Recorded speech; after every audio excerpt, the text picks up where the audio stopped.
तो चलिए आज भारत के एक बहुत बड़े इंफ्रास्ट्रक्चर प्रोजेक्ट की बात करते हैं और ये भी देखते हैं कि कैसे इस प्रोजेक्ट ने एक ऐसा टकराव पैदा कर दिया है जिसके बारे में शायद किसी ने सोचा भी नहीं था।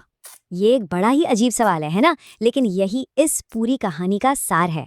एक तरफ विकास का बड़ा वादा है और दूसरी तरफ लोगों की अपनी रोजमर्रा की जिंदगी जो जैसे थम सी गई है।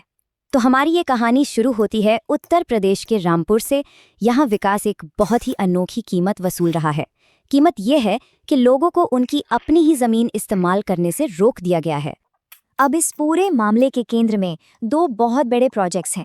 पहला गोरखपुर पानीपत एक्सप्रेसवे और दूसरा स्वार बाजपुर बाईपास। जाहिर है दोनों का मकसद इलाके में कनेक्टिविटी और तरक्की को बढ़ावा देना है। देखिए, इरादा तो बहुत अच्छा था, इसमें कोई शक नहीं, लेकिन जमीन पर जो हुआ वो लोगों के लिए एक बहुत बड़ी मुसीबत बन गया। सब कुछ जैसे रुक सा गया। तो सवाल ये है कि आखिर ये सब हुआ कैसे? इस पूरी समस्या की जड़ में है एक सरकारी आदेश। इस आदेश ने क्या किया कि जहां से ये एक्सप्रेसवे गुजरना था उन गांवों में जमीन की खरीद बिक्री पर पूरी तरह से रोक लगा दी। और यहीं पर देखिए सबसे बड़ा पेंच है। कायदे से होना तो ये चाहिए था कि सिर्फ उन्हीं जमीनों की बिक्री रोकी जाती जो सीधे एक्सप्रेसवे के रास्ते में आ रही थीं। लेकिन प्रशासन ने एक कदम आगे बढ़कर पूरे के पूरे गांव में ही जमीन के किसी भी तरह के लेन देन पर रोक लगा दी, मतलब हर किसी के लिए। अब इस एक फैसले का जो असर हुआ वो सिर्फ आम लोगों या किसानों पर ही नहीं बल्कि खुद सरकार पर भी पड़ रहा है। ये एक ऐसी सिचुएशन बन गई है जिसमें दोनों ही तरफ नुकसान हो रहा है। सबसे पहले लोगों की बात करते हैं।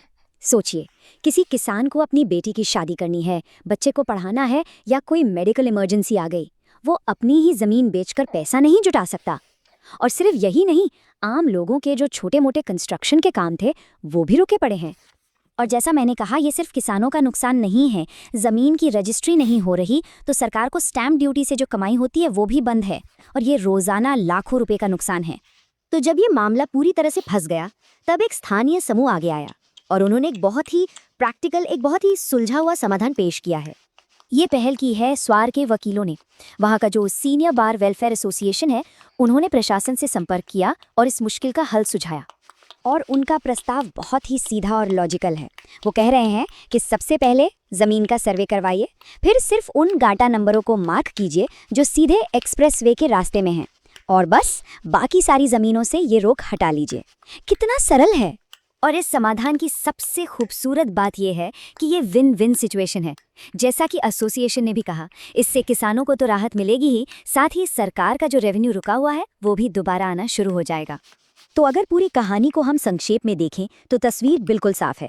एक तरफ किसान है जो अपनी फाइनेंशियल दिक्कतों का हल चाहते हैं, दूसरी तरफ सरकार है जो अपना रेवेन्यू वापस चाहती है, और बीच में है बार एसोसिएशन जो एक निष्पक्ष और प्रैक्टिकल कानूनी समाधान की बात कर रहा है। अब देखिए, ये जो मामला है ये सिर्फ रामपुर की कुछ जमीनों का नहीं है। ये अपने आप में एक बहुत बड़ा सवाल खड़ा करता है कि आखिर विकास और लोगों के अपने अधिकारों के बीच एक संतुलन, एक बैलेंस कैसे बनाया जाए।